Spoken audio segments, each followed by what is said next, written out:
his right hand where it has the shovel, on the ground behind him is a white T mark. It's his mark where he's supposed to begin. And the camera actually comes out, and you can literally see there is a T. Then, if you're not familiar with those things, you mark a T so that they know where to begin, and they do that for a number of reasons. The actor knows where the director wants them. The camera people know what to shoot. The camera people also use tape measures. They'll use tape measures from this point to that point, so they know exactly how to pull the focus so it stays in focus. But it is blatantly seen at that point. Massive mistake. So he asked, "Can you understand me?" And again, she's doing the fart smell face. Smell the fart. Right. He's kind of slowly walked towards her, getting closer and closer and closer. She has not really backed away. She's not threatened by him. She's kind of paying attention to him, but she doesn't seem to be alarmed or anything like that. Yeah. And then he announces his name. My name is Brent. And he touches at his shirt around where the dog tags are. Right. Which is relevant shortly. Right. Right. So, dog tags. Mm-hmm. Did I miss something in the first movie? I don't remember. I don't remember him ever wearing them because he basically had the poncho and then it was the loincloth. He never had dog tags on in the entire movie. I don't remember. Richard's smiling, and I don't know if he remembers something. No. I don't want to talk about a future minute. It is something that we at least get a moment of, and we understand it. I haven't, this is Monday. Well, I haven't seen Tuesdays yet, but I'm assuming these are Taylor's. I don't know. Well, the only reason, exactly. That's the reason I bring it up. It's like, where would she have gotten them? Dog tags are obviously from. Where would Taylor have stored them?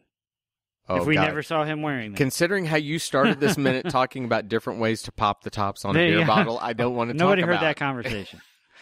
But, I mean, basically we're in a situation now where we at least have our new lead with our very established female persona. I don't know that you can really assign much else to her. I mean, would you... Tabla Rosa. You've identified the dog tags on her. Would you have assumed that she's coming from somewhere where she was with Taylor? That there's some missing length of time from the writing you would assume with that. Taylor to now her coming across? Because at this point, anything. I mean, he could have died. Yeah. They could have encountered more apes. They could have encountered more humans. They could have encountered more 50 humans. other ships could have crashed over there with 20. And when he was teaching her to speak, he taught her to forge metal, and she made dog tags for herself. Maybe all ANSA breeding ship crashed over there, and it's just all women running around now. Who knows? Ooh, Planet of the Women. Women of the Apes? Women of the Apes. I do kind of feel like having had the recap at the beginning and the riding around the desert, and then having the opening scene with Brent and Skipper. For me, this this moment with Nova riding over the horse and encountering Brent was kind of the start of the movie for me. Yeah, I agree with that. I feel like this is more like, okay, this is what I came to watch. Yeah, I mean, we're definitely in the point now where we're not recapping the last. We're not setting the stage for what's going to come. We're in it. We're putting the players together now. Yeah, very good way of putting it. At least we're taking the old with the new. We've got the old being Nova, and she finds Brent. Right.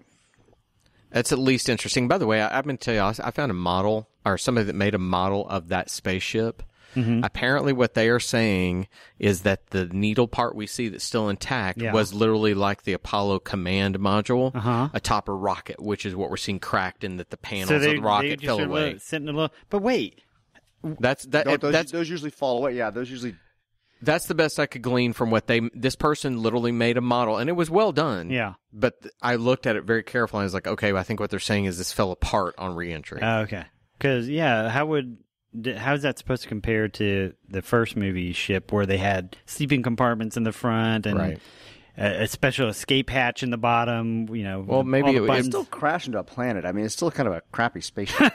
It was such Elon Musk wasn't alive then. This was such a rescue mission that they had to pull something together. And, their budgetary cuts for ANSA. They spitballed it. Before they cut down on the actual metal backpacks and things like that. This time they cut down on the module itself. Maybe it was, you remember the scene in Apollo 13 where they actually had to figure out how to build the filtration system? They just did that in general just to make a spaceship. They said, this is all the shit we got. Can you make a spaceship out of this? Yeah, if we tape it together this way. Okay, let's set them off.